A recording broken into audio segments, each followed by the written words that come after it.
방금 분명히 배가 움직였어. 내가 헛 것을 본 게 아니야. 강원도 춘천시 외곽에 위치한 한 외진 화장장. 문틈으로 새어 들어오는 바람 소리가 마치 구천을 떠도는 영혼들의 통곡처럼 들리는, 이곳에서 듣는 이의 등골을 오싹하게 만들면서도 결국 모성애의 기적에 눈물 흘리게 만드는 이야기가 벌어졌습니다. 오늘 이야기의 주인공은 박도현 씨입니다. 그는 반평생인 25년 동안 망자를 저승으로 인도하는 뱃사공 역할을 해온 분입니다. 그에게 낡은 화장로의 빨간 버튼을 누르는 일은 고인을 위해 가장 진심 어린 기도를 올리는 순간이었습니다. 박 씨는 꼼꼼한 성격의 소유자였는데 그 꼼꼼함은 연민에서 비롯된 것이었습니다.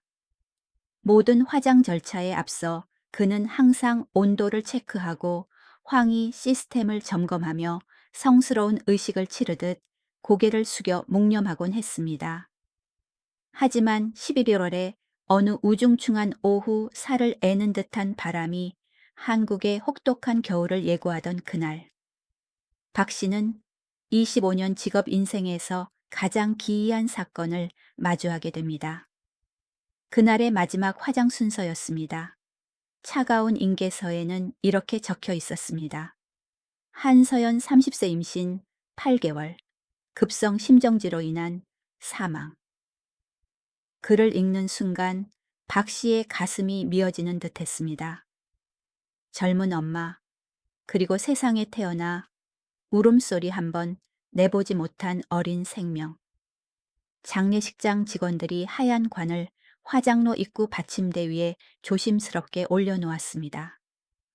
그 옆에는 한서연 씨의 영정 사진이 놓여 있었는데 아침 햇살처럼 환한 미소를 지으며 불룩한 배를 행복하게 감싸 안고 있는 모습이었습니다. 그 미소를 보며 박 씨는 목이 메어왔습니다.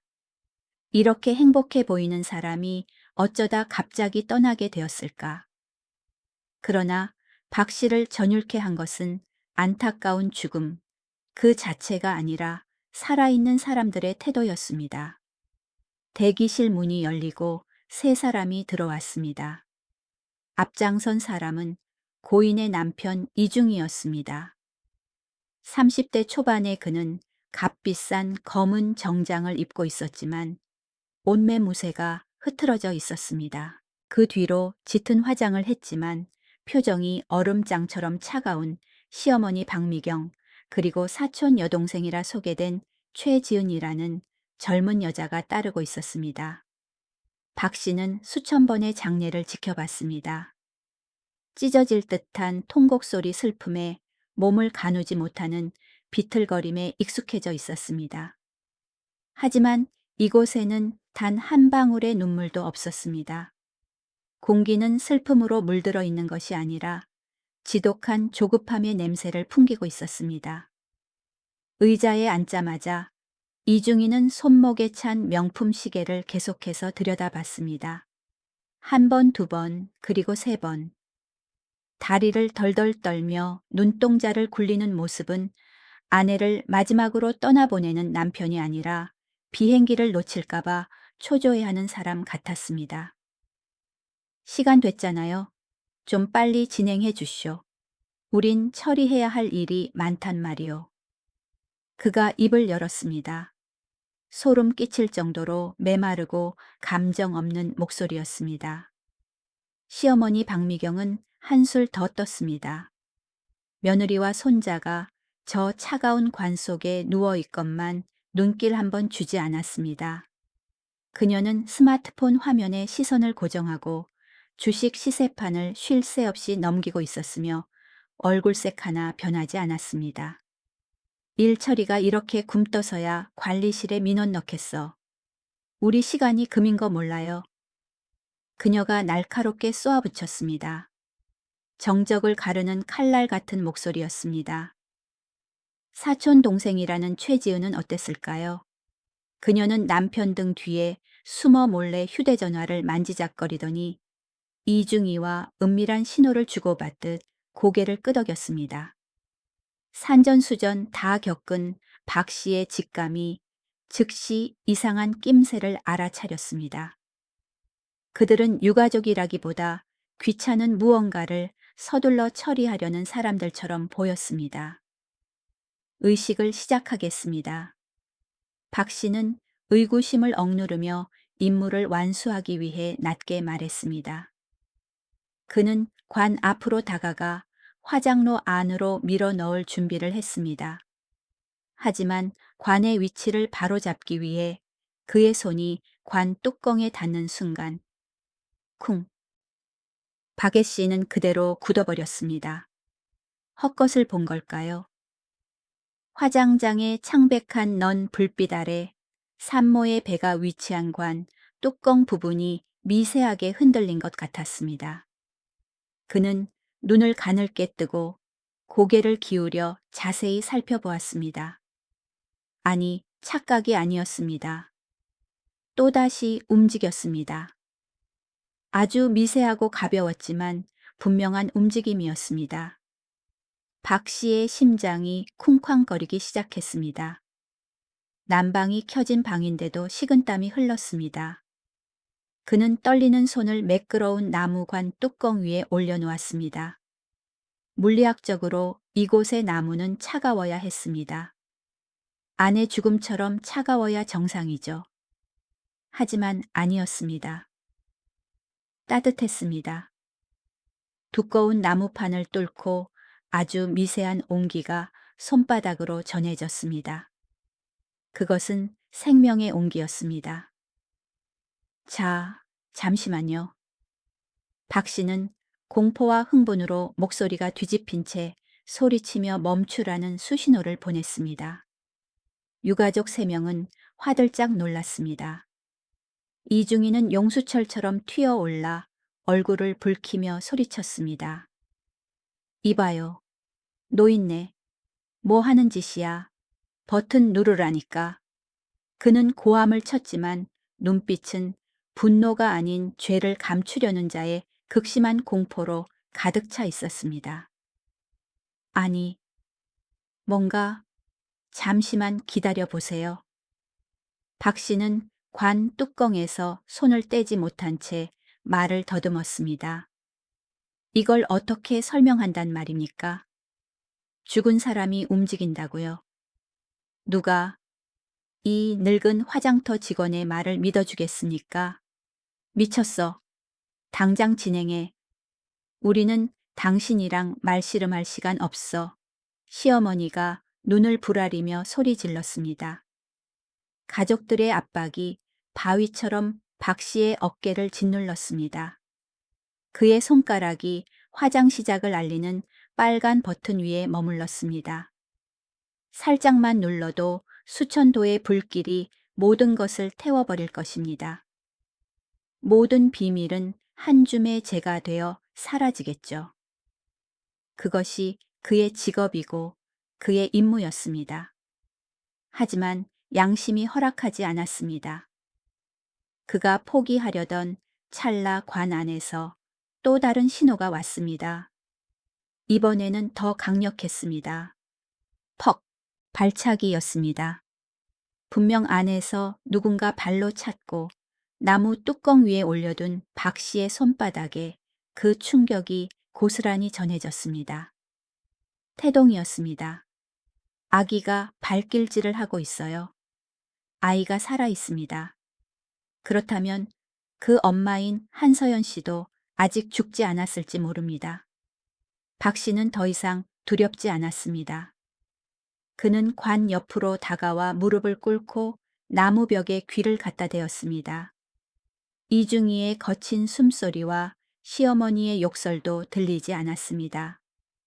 절대적인 정적 속에서 그는 세상에서 가장 약하지만 가장 기적적인 소리를 들었습니다. 무언가 긁는 소리, 그리고 미약하지만 끈질긴 심장 박동 소리. 박 씨는 벌떡 일어나 당황한 그들을 노려보며 눈에서 불을 뿜었습니다. 이 사람은 죽지 않았어, 배가. 아이가 발길질을 하고 있다고. 그의 말은 청천벽력처럼 차가운 화장장을 얼어붙게 만들었습니다. 이중희의 얼굴에서 핏기가 싹 가시고 사지가 떨렸습니다. 불길 속에 영원히 묻으려 했던 끔찍한 비밀이 태어날 아이의 강한 생존 본능에 의해 깨어난 것입니다. 그리고 진짜 이야기는 이제부터 시작이었습니다. 화장 중지 당장 멈춰야 해. 박 씨가 소리쳤습니다. 흥분으로 떨렸지만 강철 같은 단호함이 묻어났습니다. 무슨 헛소리를 짓거리는 거야? 이중희가 으르렁거렸습니다. 그는 상처 입은 짐승처럼 달려들어 박 씨의 멱살을 잡고 관 받침대 쪽으로 거칠게 밀어붙였습니다. 그가 박 씨의 얼굴에 대고 이를 갈며 말했습니다. 뭐라고 짓거렸어? 화장터 관리인 주제에 감히 월권 행위를 해. 오늘 당장 해고당하고 싶어. 내 아내 관해서 그 더러운 손 당장 치워. 화장장 안의 공기는 팽팽한 활시위 같았습니다. 시어머니 박미경은 잔인할 정도로 차가운 표정으로 핸드백에서 두툼한 서류 뭉치를 꺼내 탁자 위에 내동댕이 쳤습니다. 눈 똑바로 뜨고 잘 봐. 서울대병원에서 사망 확정 판정 받았어. 사망 진단서, 화장 허가증 전부 여기 빨간 도장 찍혀 있잖아. 우린 법적 절차대로 하고 있어. 계속 방해하고 시간 끌면 법적 책임을 묻겠어. 법적으로 완벽한 서류, 선명한 빨간 도장이 마치 박 씨의 직감을 비웃는 듯 했습니다. 하지만 그는 25년 경력에 투박한 자신의 손을 믿었습니다. 그것은 생명이었습니다. 시체의 냉기가 아닌 사람의 온기였습니다. 상황이 험악해지자 사촌 동생 최지은이 심리전을 펼치기 시작했습니다. 그녀는 앞으로 나서서 거짓 눈물을 훔치며 옆방에서 대기 중인 다른 유가족들이 들으라는 듯 큰 소리로 말했습니다. 우리 언니 불쌍해서 어떻게 죽어서도 편히 못 가다니. 직원 아저씨, 저희는 이미 너무 슬프다고요. 언니가 저승길도 못 가고 조카가 구천을 떠도는 귀신이 되게 만들 셈이에요. 그러고는 웅성거리는 사람들 쪽으로 돌아서서 큰 소리로 속삭였습니다. 여러분, 죄송해요. 오늘 이 직원분이 정신이 좀 이상하신가 봐요. 평소에도 돈 좀 뜯어내려고 여기서 자주 난동을 부린답니다. 사람들이 동요하기 시작했습니다. 야유가 터져 나왔습니다. 이봐요. 왜 이렇게 오래 걸려? 우리도 제사 지내야 하는데 남의 시간 뺏지 맙시다. 빨리 태워서 보내줍시다. 사방에서 압박이 박 씨를 조여왔습니다. 바로 그때 삐 하는 날카로운 소리가 울렸습니다. 화장로 온도가 850도에 도달했다는 신호였습니다. 흉포한 불길이 모든 것을 삼킬 준비를 마쳤습니다. 이중희는 그 기회를 틈타 박 씨의 어깨를 강하게 밀쳐 비틀거리게 만들었습니다. 봤지? 준비 끝났잖아. 빨리 태워. 박 씨는 이를 악물고 험악한 사람들과 하얀 관 사이를 가로막고 두 팔을 벌렸습니다. 소란을 뚫고 그가 고함쳤습니다. 관리자 불러 내 명예를 걸고 맹세해. 저 안에 생명이 있어 두 사람의 목숨이라고. 엄마랑 아이 둘 다 아직 저 안에 살아있단 말이야. 화장장 관리자가 허둥지둥 달려왔습니다. 박미경이 고소해서 화장장 문을 닫게 하겠다고 협박하자 그는 사색이 되어 급히 박 씨를 구석으로 끌고 가 속삭였습니다. 박 씨 돌았어. 서류가 완벽하잖아. 제발 부탁이니까 나 곤란하게 하지 마. 해고당하고 싶어. 말을 마친 관리자는 이 씨 가족에게 90도로 허리 굽혀 사과하더니 직접 컨베이어 벨트 작동 버튼을 누르려고 손을 뻗었습니다. 안 돼. 박 씨가 화살처럼 몸을 날려 죽음의 버튼 앞을 온몸으로 막아섰습니다. 내가 모든 책임을 지겠소 하지만 다시 확인하기 전까진 절대 태울 수 없어. 대치 상황은 극에 달했습니다. 이중희와 관리자가 달려들어 박 씨를 밖으로 끌어내려 했습니다. 일촉즉발의 순간 화장장 정문이 쾅 하는 굉음과 함께 열렸습니다. 가슴을 찢는 듯한 울음소리가 실내를 얼어붙게 만들었습니다. 서연아 내 새끼, 서연아. 머리가 헝클어지고 울어서 얼굴이 퉁퉁 부은 중년 여성이 뛰어 들어오다가 탈진한 다리가 풀려 차가운 돌바닥에 쓰러졌습니다. 피해자의 친정엄마 송혜진 씨였습니다. 그 뒤로 비통함에 넋이 나간 아버지 한민호 씨가 따라왔습니다. 내 아내가 기절했어요. 도와주세요. 한 씨가 목이 쉰 채 소리쳤습니다. 그들은 제주도에서 이곳까지 배를 타고 비행기를 타고 차를 미친 듯이 몰며 몇 시간 동안 시간과의 사투를 벌였습니다. 송 씨는 오는 내내 충격으로 몇 번이나 실신했지만 딸의 마지막 얼굴을 보겠다는 숭고한 모성애 하나로 버티며 여기까지 온 것입니다. 박 씨는 그 틈을 타 급히 송 씨에게 응급처치를 했습니다. 이중희는 장인 장모가 도착하자 얼굴색이 변했지만 여전히 냉혹한 태도를 유지하려 애썼습니다. 장인어른 장모님 모시고 대기실 가서 쉬세요. 지금 의식 중이니 소란 피우지 마시고요. 마무리는 제가 알아서 할게요. 평생 순하게 살아온 한민호 씨가 갑자기 눈을 부릅뜨고 사위의 손을 거칠게 뿌리쳤습니다. 비켜 내 딸이 저기 누워 있는데 얼굴도 못 보게 해. 내 놈이 그러고도 남편이냐.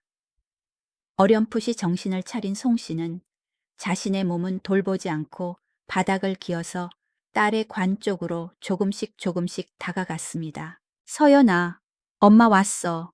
엄마가 왔어. 하지만 관 받침대 다리에 손이 닿자마자 그녀는 다시 탈진해 쓰러지고 말았습니다. 응급상황 119 불러요. 박 씨가 크게 소리치더니 관리자와 이 씨 가족을 향해 당당하게 선언했습니다. 사람이 쓰러졌고 맥박이 아주 약합니다. 현장에 응급 환자가 발생했으니 모든 화장 절차를 중단할 것을 요구합니다. 이건 필수 규정입니다. 이중희는 핏대를 세우며 고래고래 소리를 질렀습니다. 저 노인네가 쓰러진 게 내 마누라 화장하는 거랑 무슨 상관이야. 그냥 태우라고.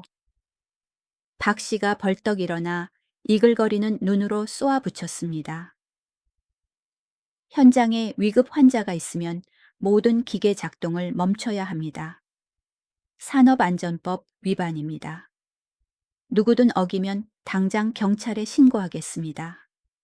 멀리서 구급차 사이렌 소리가 들려오더니 점점 가까워지며 숨 막히는 공기를 갈랐습니다. 119 구조대원들이 들이닥쳤습니다. 구급대원들이 송 씨를 처치하는 동안 정신이 든 그녀는 자신을 걱정하는 대신 떨리는 손으로 관을 가리키며 뱃속 깊은 곳에서 나오는 울음을 토해냈습니다. 내 딸이 나를 부르는 것 같아요. 박 씨는 급히 구조대 팀장의 팔을 잡고 구석으로 끌고 가 빠르지만 또렷하게 말했습니다. 제 말 잘 들으세요. 관 속에 임신 8개월 산모가 있습니다. 제가 분명히 태동을 느꼈어요. 관도 비정상적으로 따뜻합니다.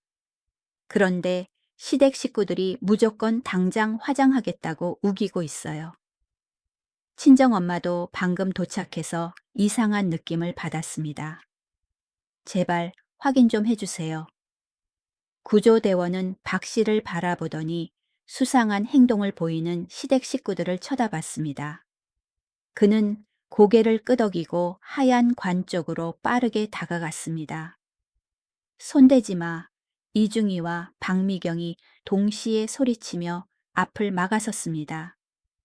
시신 훼손이야 고소할 거야. 내가 친정아버지입니다. 동의합니다. 한민호 씨가 방 안이 쩌렁쩌렁 울리도록 소리쳤습니다. 그는 이중희를 거칠게 밀어내고 앞으로 나섰습니다. 모든 책임은 내가 집니다. 제발 내 딸 좀 확인해 주시오. 친정아버지의 동의를 얻은 구조대원은 더 이상 주저하지 않았습니다. 그는 장갑 낀 손을 관에 불룩 솟은 배 부분에 가볍게 올려놓았습니다. 죽음 같은 정적이 흘렀습니다. 1초, 2초, 10초가 지났습니다. 아무도 감히 숨을 크게 쉬지 못했습니다. 이중희는 비 오듯 땀을 흘렸습니다. 갑자기 구조대원의 눈이 커졌습니다. 여기다. 그가 속삭이더니 급박하게 동료를 불렀습니다. 청진기 가져와 이거 확인해봐. 빨리 너. 동료가 달려와 관 뚜껑에 손을 대더니 경악한 표정으로 창백해졌습니다. 세상의 태동입니다. 아주 강하게 발로 찼어요. 확실합니다. 장례식장은 아수라장이 되었습니다.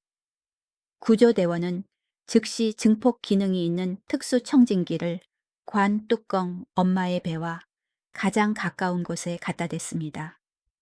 모두가 숨을 죽이고 기다렸습니다. 그리고 장비를 통해 세상에서 가장 기적적인 소리, 생명의 소리가 울려 퍼졌습니다. 쿵, 쿵, 쿵. 빠르고 강력하며 살고자 하는 열망으로 가득 찬 소리였습니다. 태아 심박동 확인 분당. 약 140회 아기가 살아 있습니다. 산모도 가사 상태일 가능성이 높습니다. 송 씨와 한 씨는 서로를 끌어안고 기쁨과 고통이 뒤섞인 통곡을 터뜨렸습니다. 이중희는 핏기 없는 얼굴로 비틀거리며 뒷걸음질 쳤습니다. 시어머니 박미경은 넋 나간 사람처럼 바닥에 주저앉아 중얼거렸습니다. 말도 안 돼. 분명 죽었는데. 구석진 곳에서 사촌 동생 최지은이 떨리는 손으로 휴대전화를 꺼내 누군가에게 문자를 보내며 극도의 공포에 질린 표정을 지었습니다. 긴급 이송 산모와 태아 모두 위독합니다. 화장 전면 취소 닥터 헬기 요청하세요. 구조대원이 소리쳤습니다.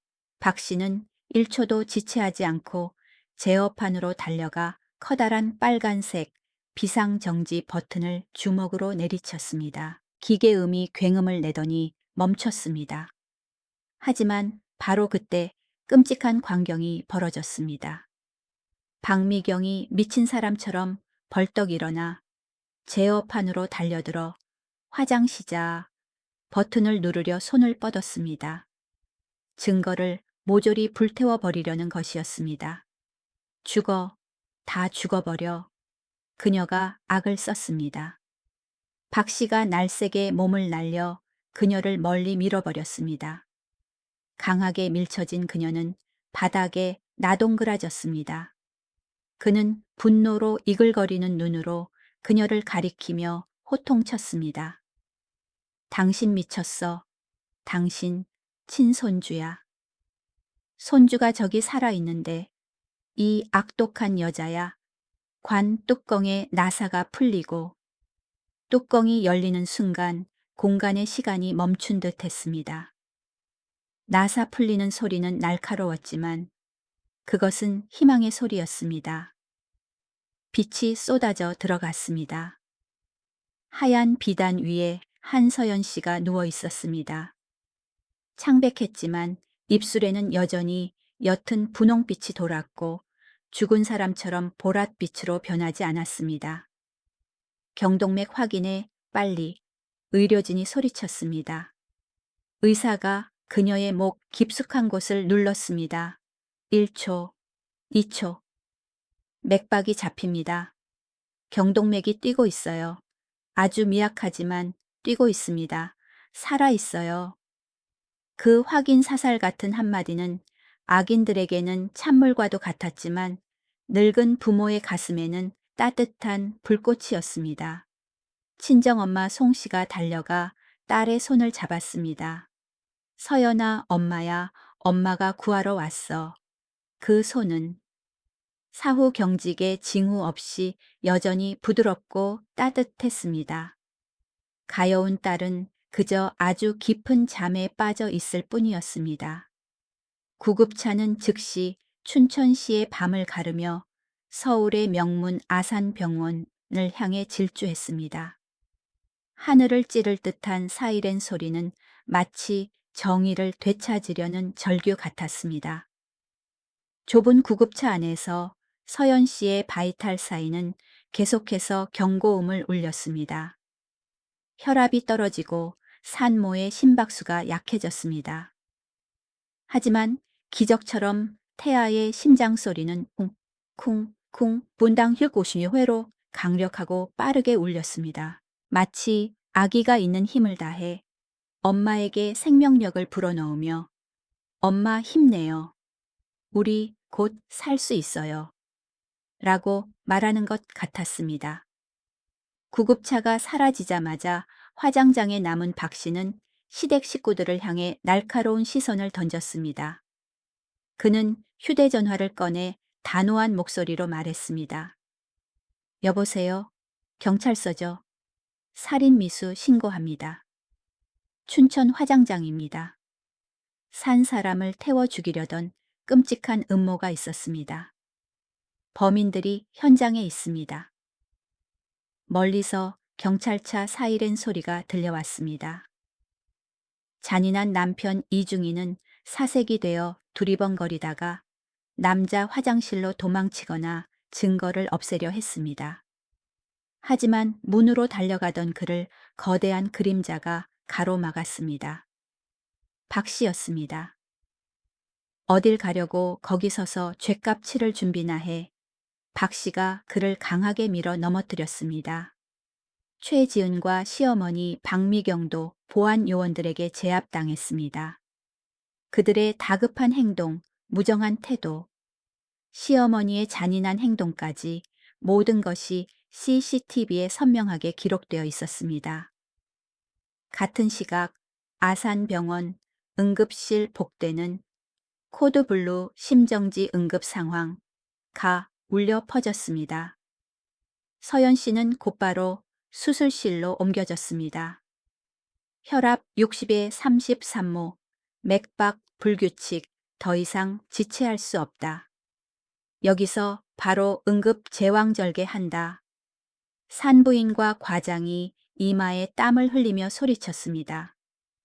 극도의 긴장 속에서 수술이 진행되었습니다. 메스가 살을 갈랐습니다. 모두가 숨을 죽였습니다. 아기 나왔습니다. 건강한 남자아이가 엄마 뱃속에서 나왔습니다. 하지만 소름 끼치는 정적이 흘렀습니다. 아기가 울지 않았습니다. 온몸이 보라색으로 축 늘어져 있었습니다. 무호흡, 신생아 소생팀. 어디 있어, 서둘러. 수술실 밖. 차가운 복도 바닥에 무릎 꿇은 한 씨와 송 씨는 두 손을 모으고 하늘을 향해 눈물을 흘리며 빌었습니다. 하느님, 제발 우리 손자 좀 살려주세요. 우리 딸 좀 살려주세요. 1분이 지나고 2분이 지났습니다.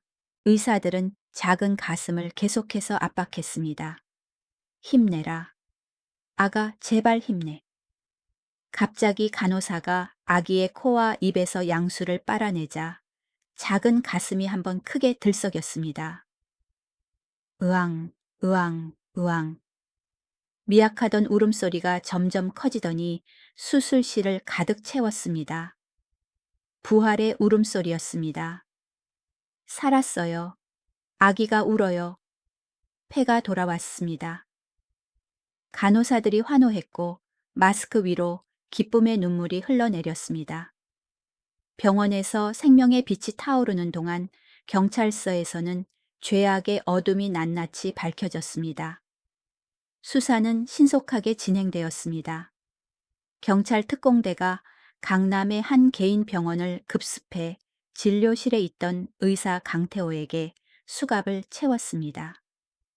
사망 진단서가 서명되기 직전 박미경의 계좌에서 강태호의 비밀 계좌로 5천만 원이 이체된 내역이 발각되었습니다. 사촌 동생이라던 최지은의 휴대전화도 압수되었습니다. 복구된 문자 메시지 내용은 역겨웠습니다. 자기야, 일 다 끝났어. 내 와이프 제가 되면 생명보험금 50억 원은 우리 거야. 어머니가 상속 문제도 다 해결해 두셨대. 드러난 진실은 수사관들조차 몸서리치게 만들었습니다. 이중희는 슬픈 남편이 아니었습니다.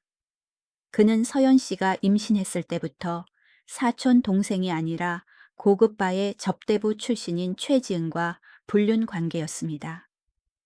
시어머니 박미경은 제주도 사돈댁의 막대한 유산을 탐내고 급이 다르다며 며느리를 미워한 나머지 아들의 범행을 잔인하게 도왔습니다.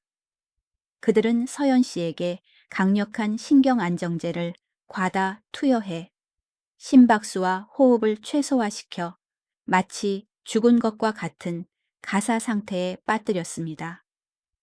그 후 강타워 원장을 매수해 허위 사망 진단서를 발급받고 보험금을 노려 즉시 화장의 증거를 없애려 했던 것입니다. 박 씨가 아니었다면 8보 50도의 불길이 이 완벽한 범죄의 모든 증거를 지워버렸을 것입니다. 명백한 증거 앞에 강타어 원장과 박미경은 수갑을 찬 채 고개를 떨구고 범행을 시인했습니다. 이중희는 내연녀가 시킨 일이라며 발악했지만 아내와 자식을 죽이려 한 주동자로서 법정 최고형을 피할 수는 없었습니다. 몇 달 후 서울의 어느 햇살 좋은 공원. 화장장 직원 박도현 씨가 벤치에 앉아 유모차를 미는 여성을 흐뭇하게 바라보고 있었습니다. 한서연 씨였습니다. 그녀는 아기의 울음소리 덕분에 기적처럼 몇 주 만에 혼수 상태에서 깨어났습니다. 그녀는 아기를 안고 박 씨에게 깊이 허리를 숙였습니다. 감사합니다. 저희 모자를 2번 태어나게 해주신 은인입니다. 그녀 품에 안긴 아기는 크고 까만 눈동자를 반짝이며 방긋 웃고 손발을 버둥거렸습니다. 어두운 관 속에서 생사를 건 발차기로 엄마와 자신을 구하고 악을 심판한 바로 그 작은 달이었습니다. 이야기는 여기서 끝납니다. 하지만 그 여우는 영원히 남을 것입니다. 여러분, 때로는 기적이란 먼 곳에 있는 것이 아니라 평범한 직업인의 성실함과 작은 생명의 강인한 본능에서 비롯됩니다. 삶과 죽음의 경계는 얇지만 인간애와 정의는 가장 어두운 관 속에서도 길을 비추는 등대와 같습니다. 춘천 화장장의 그 끔찍했던 밤으로부터 3개월 후 서울중앙지방법원에서 전 국민의 이목이 쏠린 공개 재판이 열렸습니다. 법정 안의 공기는 숨 막힐 듯 엄숙하고 팽팽했습니다. 재판장이 나무 망치를 탕, 탕, 탕 내려치자 그 소리는 인면수심의 범죄자들에게 내려지는 운명의 종소리 같았습니다. 판결을 선고합니다. 판사의 목소리가 단호하게 울렸습니다. 피고인 강타오 전직 병원장 의사 면허, 영구 박탈 및 의료법 위반과 살인 방조죄로 징역 10년. 그는 차가운 수갑을 찬 채 떨리는 손을 모으고 고개를 떨구었습니다. 피고인 박미경 이중희 최지은 살인 미수 사기 및 시신 훼손 혐의. 인륜을 저버린 극악무도한 범죄로 각 피고인에게 가석방 없는 징역 15년을 선고한다. 법정 안에 박수 소리가 터져 나왔습니다. 한민호 씨와 송혜진 씨는 서로를 부둥켜 안고 딸과 손자를 위한 정의가 실현된 것에 감격해 흐느껴 울었습니다. 아기 철창 뒤에서 대가를 치르는 동안 아산병원에서는 또 다른 기적이 계속되고 있었습니다. 엄마를 구하기 위해 관 뚜껑을 찾던 작은 전사는 인큐베이터에서 3주간의 집중 치료를 마치고 이제는 홍조 띤 건강한 아기가 되었습니다. 외할머니 품에 처음 안긴 아기는 까만 눈을 크게 뜨고 젖을 달라는 듯 입을 오물거렸습니다. 하지만 가장 큰 기적은 아직 남아 있었습니다. 강인한 엄마 한서연 씨는 몇 주 동안 깊은 혼수 상태에 빠져 있었습니다. 의료진은 심리적 외상과 과다한 마취제 투여로 영영 깨어나지 못할 수도 있다고 했습니다. 그러나 모성애는 의학 교과서로는 설명할 수 없는 신비한 묘약이었습니다. 어느 오후 송 씨가 손자를 안고 딸의 침대 곁으로 가서 귓가에 속삭였습니다. 서연아 일어나렴. 내 아들이 울고 있잖니. 그러자 아기의 으앙 하는 울음소리가 울려 퍼졌습니다. 서연 씨의 새끼손가락이 미세하게 움직였습니다. 그리고 속눈썹이 떨리더니 서서히 눈을 떴습니다. 약하지만 사랑이 가득 담긴 눈빛으로 주위를 둘러보았습니다. 엄마, 내 아기, 우리 아기 어딨어? 죽음의 문턱에서 돌아와 뱉은 첫 마디는 자신의 아니가 아니라 아이의 안부였습니다. 살았어. 아주 건강하게 살았단다. 송 씨가 오열했습니다. 서연 씨의 눈에서 흘러내린 행복의 눈물이 모든 고통을 씻어냈습니다. 며칠 후 건강을 조금 회복한 서연 씨는 떨리는 손으로 펜을 잡고 편지를 썼습니다. 빗돌뱉돌했지만 진심이 담긴 편지였습니다. 그녀는 자신의 은인인 박도연 씨, 한국의 예절을 갖추어 김 선생님 대신 존경을 담아 부르던 호칭에게 편지를 보냈습니다. 저희 모자를 2번 태어나게 해주신 선생님께 멈출 수 있는 용기를 내주셔서 감사합니다. 선생님께서 그 손을 관 뚜껑에 올려주지 않으셨다면, 다른 사람들처럼 등을 돌리셨다면 저와 아이는 한 줌의 재가 되었겠지요. 이 은혜 다음 생에서도 잊지 않겠습니다. 편지를 읽으며 이승과 저승의 문지기였던 박 씨는 어린아이처럼 펑펑 울었습니다. 그가 복귀하던 날 동료들뿐만 아니라 화장장 임원들까지 도열해 그를 살아있는 영웅으로 맞이하며 박수를 보냈습니다. 사건이 있었던 4번 화장로 앞에는 생명을 지킨 멈춤이라는 금색 문구가 새겨진 작은 비석이 세워져 모든 이들에게 양심과 책임감을 일깨워 주게 되었습니다. 시간은 빠르게 흘러 5년이 지났습니다. 벚꽃이 만개한 어느 따뜻한 봄날 춘천의 거리에 봄바람이 새 생명의 숨결을 불어넣고 있었습니다. 아름답고 우아한 여성이 5살 난 귀여운 남자아이의 손을 잡고 화장장 마당으로 들어섰습니다. 한서연 씨였습니다. 그녀는 아이를 데리고 머리가 하얗게 센 채 장비를 닦고 있는 노신사 앞으로 갔습니다. 민준아 할아버지께 인사드려. 우리 2사람 목숨을 구해주신 은인님이셔. 박 씨가 고개를 들어 눈을 가늘게 뜨고 쳐다보았습니다. 아이는 엄마 손을 놓고 아장아장 달려가 90도로 배꼽 인사를 했습니다.